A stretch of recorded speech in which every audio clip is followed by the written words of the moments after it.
Dion Charles, Blackpool's first signing of the summer. Probably over the last couple of seasons, we've not seen the best of him at Huddersfield, but he enjoyed a very good time at Bolton. So, what are your memories of him at the Tough Shoot? Yeah, he was someone who really came in and hit the ground running. Obviously, had a bit of a tougher spell at Accrington where he'd not been playing. Had a bit of a falling out with the manager, and then just straight away really clicked with the fans. And obviously, he's a natural goal scorer when he's at his best, and he showed that at Bolton.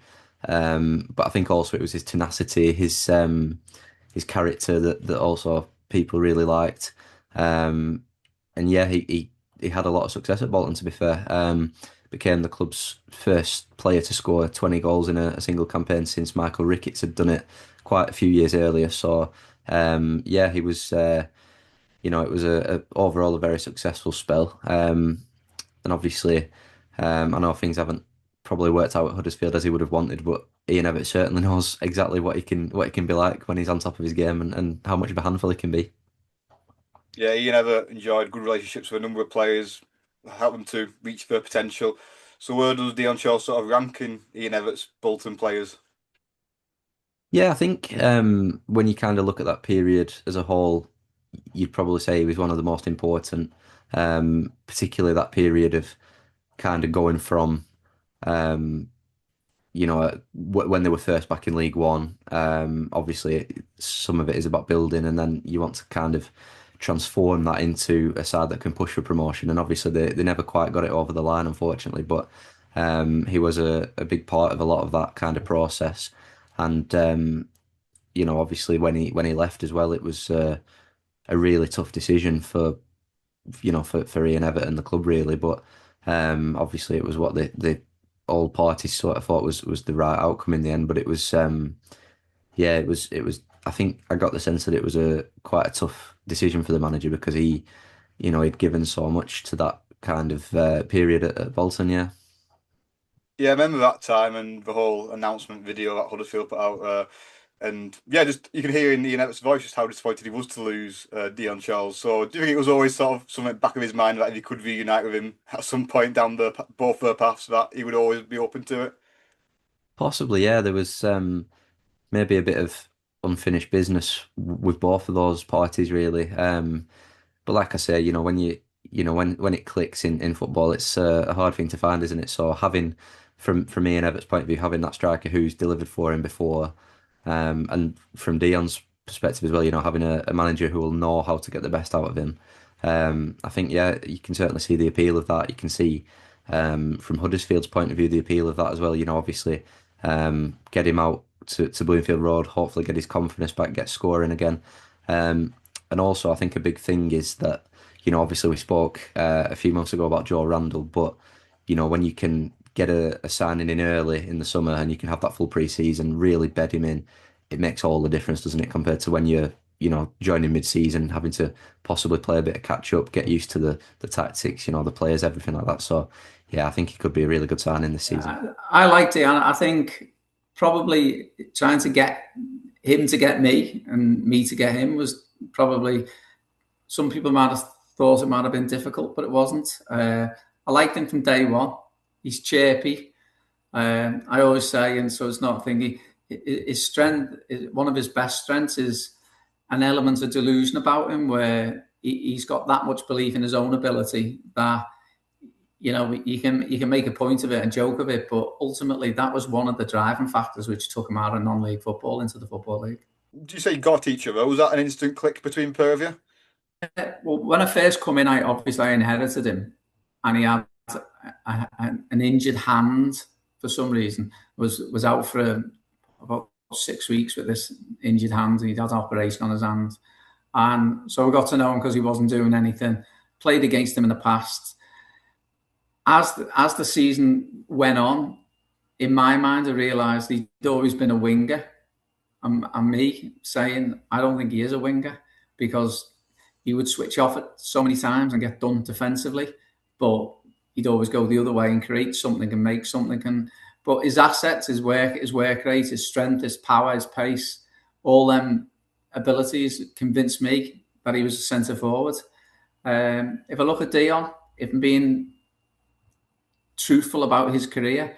He's been lucky, not lucky in the fact of how well he's done. He's been lucky in the fact that the partners he's had. I think at Southport, he played alongside Jack Sampson, who was perfect for Dion. You know, with Samo, this isn't talking out of turn because I think he'd agree with me. If Samo had more goals to his game, he would have been a Football League player all day because he had the attributes to be a proper number 9. He held it up as well as anyone. He was absolutely perfect for Dion. And between the two of them, they were a handful. Dion was lucky enough to move on to Accrington. And when I say lucky, he was lucky to actually find Colby Bishop as his partner, who were both going into the Football League at the same time. Colby's gone on to have a great career. So was Dion. But, as I said, as a pair coming through together, I think they pushed one another. I think both of them wanted to get the leading goal scorer, but as a partnership, they were a handful. I think anyone at League One at the time would have took either of them. Dion's then moved on and he's played with Big Victor at Bolton. I think what is abundantly clear to me is that he's gone to Huddersfield, he's played in a 4-3-3. Dion isn't the type of player who you want to play down the middle on his own. You need him around the big player. You need him to play in a 2. If you play him in a 2 and, you let him be Dion, as a manager, he'll never let you down. He'll always give you 100%. He'll leave everything out on the pitch.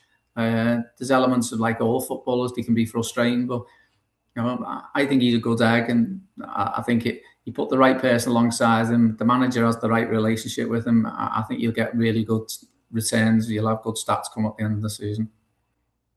How much did that full year at Southport under yourself help his confidence and sort of boost him? I remember he scored a hat-trick at Bolton in the Lancashire Cup final, so it was all that just good ingredients for him sending him forward. I think he was lucky in the fact that it wasn't just me. I think as I mentioned, Jack Sampson, David Morgan was his captain, and David Morgan and Dion are really close, which tells you like Morgs is a really family orientated, kind of very bright individual, and I think Dion's actually it's been a really good relationship for Dion and Morgs, but Dion, because I think Morgs will always talk sense and guide him in the right direction. Obviously, Jordan Richards was another one who Dion was close to. When Samo didn't play, we also had Jordan Archer there, who was a proper number 9. So he had so many good people around him at Southport, and then he moved on to Accrington, and again, we had good people there around him. So I think sometimes in the smaller clubs, you've got that little bit more because you don't have that bigger squad, smaller squads. I think there's that little bit. It's a lot easier to keep someone on the straight and narrow, should I say. Not saying he's a bad lad, but sometimes we all need to actually be, set aside. We've got standards. You try and set your standards as high as you possibly can. And, as I said, Dion was good as gold for me. Obviously, as managers, you don't want to lose your best players, but when obviously Dion was getting interest, was you trying to, showcase what he could do and say to clubs, take a chance on him? Well, to be honest, I've always been a little bit different. I've had this conversation the other day. I think when you're managing a non-league and you've got a player who shouldn't really be at the level, he's too good for the level. Your job isn't the fact that you're going to try and talk him out of, because the clubs like Southport should be moving players up the level, and it goes all the way. Nottingham Forest have just sold Anderson to Manchester City, so right at the top of the level. If you can keep on improving and moving up the levels, you should do. My thing as a non-league manager was always, well, I've got to make sure his replacement, I've identified his replacement, already got his replacement in the door. But whenever you get to a player and say, listen, such a club are in for you, what do you want to do? Do you want to go? Do you want to do this? As soon as they say yeah, I've always tried my damnedest to actually make it happen. And I've been lucky, to be honest, at every club that I've always been allowed to deal with all the transfers in and out. So there's never been a qualm. So when someone was going to go, but I knew Dion was going to go. And, I think he played 2 games at the start of the following season, both 0-0. Both he couldn't anywhere, never got near it, and then got scoring a goal. And then obviously Accrington come in, and then the deal was done, sorted it with John Coleman in about 2 minutes, and that was it. Dion moved. Always rated him, but could you foresee a player who'd go on to play for Northern Ireland, a player that'd go get 20 odd goals a season in League One? Did you see that in his locker? 100%.